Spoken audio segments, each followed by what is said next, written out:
चलिए, पहला क्वेश्चन हमारे सामने है कि रूस की संसद को कहते हैं, यानी कि रूस की संसद का नाम पूछा है। तो रूस की संसद का नाम ड्यूमा है। ऑप्शन नंबर सी आपको सही हो जाएगा इसका आंसर कि ड्यूमा कहाँ का संसद है। तो रूस की संसद को ड्यूमा के नाम से जाना जाता है। वही पूछ दे कि सीनेट कहाँ का संसद है, तो सीनेट अमेरिका, अमेरिका के संसद को सीनेट कहा जाता है। अगर पूछ दे कि संसद कहाँ का संसद है, तो ये सीधे भारत का है। भारत के संसद का नाम संसद ही है, लेकिन अमेरिका में जो संसद है उसका नाम सीनेट है, और जो रूस में संसद है उसका नाम ड्यूमा है। डायट जापान के संसद का नाम है। जापान के संसद का नाम डायट है। दूसरे नंबर का क्वेश्चन है कि भारतीय कम्युनिस्ट पार्टी की स्थापना कहाँ हुई। भारतीय कम्युनिस्ट पार्टी, अच्छा क्वेश्चन है, सब पूछने लायक क्वेश्चन है। तो इसका सही आंसर हो जाएगा ताशकंद। ताशकंद में इसकी सबसे पहली स्थापना हुई थी। उसके बाद कानपुर में 1925 में फिर से इसकी स्थापना की गई थी। तो आपको याद रखना है कि जो ताशकंद है वो अभी इसका सही आंसर है, लेकिन कानपुर में स्थापना की गई थी 1925 में। लेकिन ये सबसे पहले वाला आंसर हो जाएगा ताशकंद। ताशकंद में सबसे पहले स्थापना की गई थी।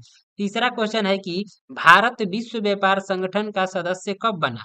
भारत विश्व व्यापार संगठन यानी कि डब्ल्यूटीओ, कभी कभी पूछ देता है इसका फुल फॉर्म भी कि डब्ल्यूटीओ का फुल फॉर्म क्या है। तो डब्ल्यूटीओ का फुल फॉर्म हो जाएगा विश्व व्यापार संगठन। इसका सदस्य भारत कब बना था, तो 1 जनवरी 1995, यानी कि ऑप्शन नंबर ए इसका सही आंसर हो जाएगा कि 1 जनवरी यानी 1 जनवरी 1995 को भारत इसका सदस्य बना था।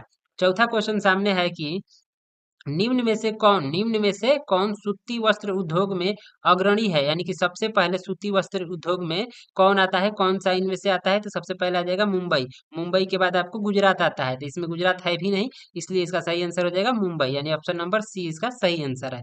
पांचवा क्वेश्चन है कि औस प्रकार है। औस, औस है, ओस नहीं औस है। औस किसका प्रकार है, तो औस धान का एक प्रकार होता है औस, यानी इसका सही आंसर हो जाएगा ऑप्शन नंबर बी। कि यहाँ पे 6 नंबर है कि निम्न में से कहाँ सामाजिक विभाजन का आधार भाषा था। मतलब कि कहाँ सामाजिक आधार का आधार भाषा था, तो बेल्जियम, बेल्जियम में ये था, यानी कि छौवा का ऑप्शन नंबर ए हो जाएगा एकदम सही आंसर। 7 नंबर है कि अंतर्राष्ट्रीय महिला दिवस की घोषणा, अंतर्राष्ट्रीय महिला दिवस की घोषणा किस वर्ष की गई थी। तो अंतर्राष्ट्रीय महिला दिवस सबसे पहले मनाया जाता है 8 मार्च को। 8 मार्च को याद रखिएगा, वो बार बार पूछता है कि अंतर्राष्ट्रीय महिला दिवस किस तारीख को मनाया जाता है, तो 8 मार्च को। लेकिन इसमें साल पूछ दिया, तो इसका सही आंसर हो जाएगा 1975। लेकिन 1977 में संयुक्त राष्ट्र अमेरिका ने इसकी घोषणा की थी। राष्ट्रीय महिला दिवस मनाने की घोषणा संयुक्त राष्ट्र अमेरिका ने 1977 में की थी, लेकिन सबसे पहले इसकी घोषणा 1975 में की गई थी, इसलिए इसका सही आंसर हो जाएगा 1975। आगे है 8 नंबर क्वेश्चन। 8 में पूछा है कि 1974 के जन संघर्ष को किस नाम से जाना जाता है। 1974 का जो जन संघर्ष था उसको संपूर्ण क्रांति के नाम से जाना जाता है, यानी इसका ऑप्शन नंबर बी हो जाएगा एकदम सही। आपको पूछ सकता है कि संपूर्ण क्रांति का नेतृत्व किसने किया था, तो संपूर्ण क्रांति का नेतृत्व किया था जयप्रकाश नारायण ने। तो इस क्वेश्चन को अच्छे से याद रखना है। आगे है 9 नंबर क्वेश्चन में कि गरीबी रेखा निर्धारण का कैलोरी मापदंड, कैलोरी मापदंड पूछ रहा है। कैलोरी मापदंड किसने दिया था, तो कैलोरी मापदंड को सबसे पहले दिया था योजना आयोग ने। सबसे पहले योजना आयोग ने दिया था। इसमें 20 रुपए से नीचे की आय वाले को गरीब कहा जाता था, तो ये था योजना आयोग का प्लान। लेकिन बाद में तेंदुलकर समिति ने भी ये मापदंड दिया था, लेकिन इसमें सही आंसर हो जाएगा आपको योजना आयोग। तो योजना आयोग जहां भी ऑप्शन में दिखेगा उसको टिक मार देना है, सही हो जाएगा। 10वां क्वेश्चन है कि निम्न में से किस देश की मुद्रा रुपया है, यानी किस देश में रुपया चलता है। तो भारत में चलता है, नेपाल में भी चलता है और पाकिस्तान में भी चलता है, यानी इसका सही आंसर हो जाएगा ऑप्शन नंबर डी, इनमें से सभी।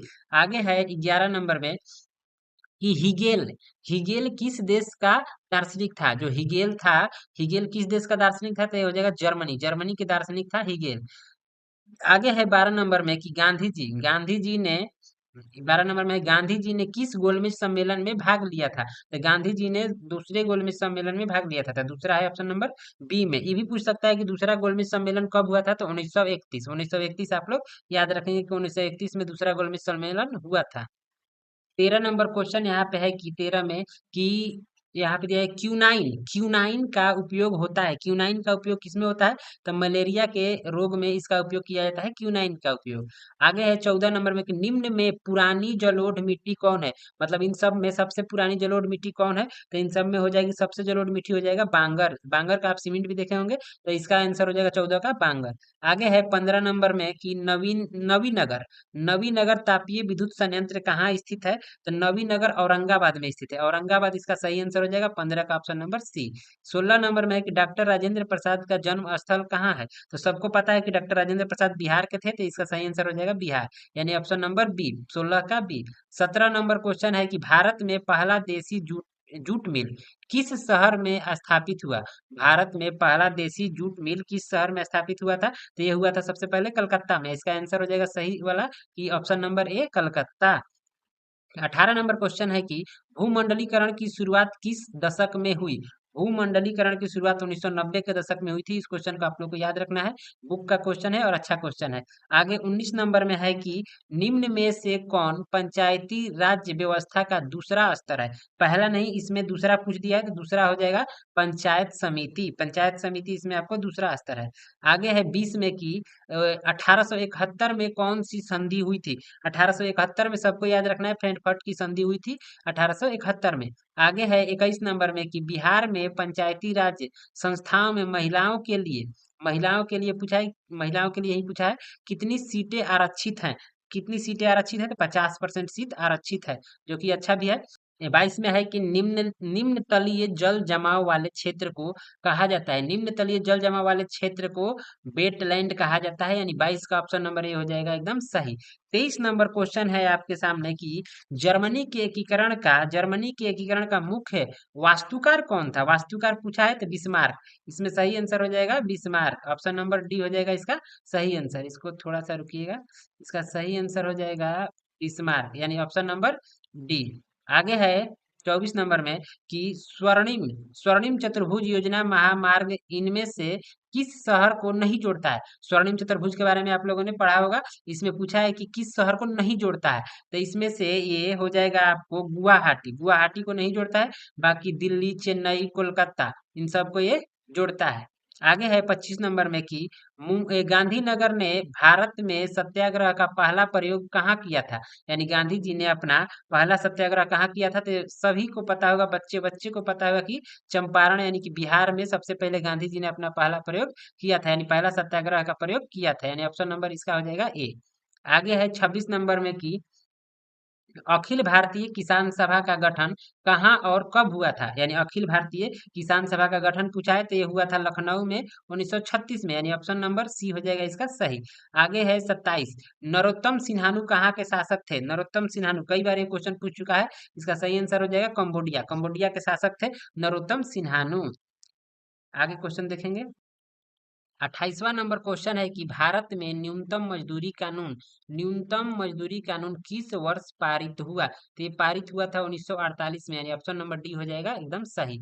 29 नंबर क्वेश्चन है कि राष्ट्रवाद की अवधारणा का जन्म किस घटना से माना जाता है? मतलब इसको किस घटना के बाद माना जाने लगा था? तो पुनर्जागरण। पुनर्जागरण जब हुआ था उसके बाद राष्ट्रवाद की और अवधारणा सबके मन में आने लगी थी, यानी कि 29 का ऑप्शन नंबर हो जाएगा ए। 30 है कि मेटरनिक कौन था? ये 2 नंबर में ज्यादातर क्वेश्चन पूछता है कि मेटरनिक कौन था, तो उसको डिटेल्स में लिखना होता है, लेकिन 1 नंबर में बोल दिया है कि मेटरनिक कौन है, तो कौन था, तो ये हो जाएगा ऑस्ट्रिया का चांसलर। ऑस्ट्रिया का चांसलर था मेटरनिक। आगे है 31 नंबर में कि महात्मा गांधी को चंपारण आने का निमंत्रण किसने दिया था? तो महात्मा गांधी को चंपारण आने का निमंत्रण राजकुमार शुक्ल ने दिया था, इसीलिए महात्मा गांधी बिहार आए थे और 3 कठिया खेती खेती की जो नील रोपने की प्रणाली थी उसको खत्म किया था।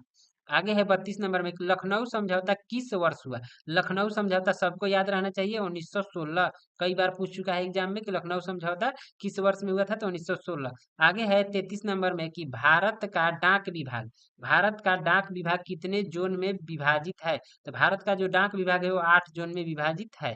आगे है 34 नंबर में बिहार की पहली रेल लाइन कौन थी? ये अच्छा क्वेश्चन है, इसको ध्यान से देखना है कि बिहार की पहली रेल लाइन कौन थी, तो east India railway. East India railway आपको मिल जाएगा बी ऑप्शन में, तो ऑप्शन नंबर बी हो जाएगा एकदम सही, ईस्ट इंडिया रेलवे। 35 नंबर है कहलगांव तापीय विद्युत परियोजना। कहलगांव नाम को याद रखना है। कहलगांव तापीय विद्युत परियोजना किस जिले में अवस्थित है? तो ये हो जाएगा भागलपुर। भागलपुर में अवस्थित है कहलगांव तापीय विद्युत परियोजना। 36 नंबर में है कि बिहार की राजधानी है, मतलब बिहार की राजधानी क्या है? तो देखिए कितना कैसा क्वेश्चन है, अब हम इसमें क्या ही बोल सकते हैं, इसका सबको पता होगा इसलिए हम इसको छोड़ रहे हैं। आगे है 37 नंबर में कि तीन कठिया प्रणाली किन पर लागू लागू थी, मतलब तीन कठिया प्रणाली किस पे लागू थी? तो सबको पता है कि ये तीन कठिया प्रणाली किसानों पर लागू थी, जिसमें नील की खेती कराई जाती थी और इसको गांधी जी ने खत्म करवाया था इस प्रणाली को। तो 37 का ऑप्शन नंबर ए हो जाएगा। आगे है 38 नंबर। 38 नंबर को आपको पढ़ना है। 38 में दिया है कि इनमें से कौन चिपको आंदोलन से संबंधित है? तो ये तो सबको पता होगा कि सुंदरलाल बहुगुणा चिपको आंदोलन से संबंधित है। इसमें पेड़ों को कटने से बचाया जा रहा था। तो ये आपको याद रखना है, सब्जेक्टिव में भी पूछा जाता है कि चिपको आंदोलन का वर्णन करें। तो आपको ध्यान से सारे क्वेश्चंस को एग्जाम में जाने से पहले एक बार जरूर देख लेना है, और देखते समय आप चाहे तो वीडियो को 2x पर करके भी देख सकते हैं, लेकिन एक बार रिवाइज जरूर करके जाना है। आगे है 39 नंबर में कि सुंदरवन किस राज्य में स्थित है? ये सब इजी इजी क्वेश्चंस है, और आपको इजी इजी क्वेश्चंस को ही टिक करना है। सुंदरवन पश्चिम बंगाल राज्य में स्थित है। ठीक, आपको जो क्वेश्चन हार्ड लगे उसे बिल्कुल छोड़ देना है, क्योंकि 80 क्वेश्चंस में 40 क्वेश्चन करने हैं। ठीक, आगे है 40 नंबर की इनमें कौन लोहा का अयस्क है? लोहा का अयस्क बताना है। तो लोहा का अयस्क आप साइंस में भी पढ़े होंगे, साइंस का भी आप लोगों को जल्द ही सेट मिल जाएगा, और लोहा इसका इसका सही आंसर हो जाएगा हेमाटाइट। लोहे का अयस्क है हेमाटाइट। सभी सब्जेक्ट का आपको सेट यहाँ पे मिलेगा, आप लोग को बस देखते चलना है और याद करते चलना है।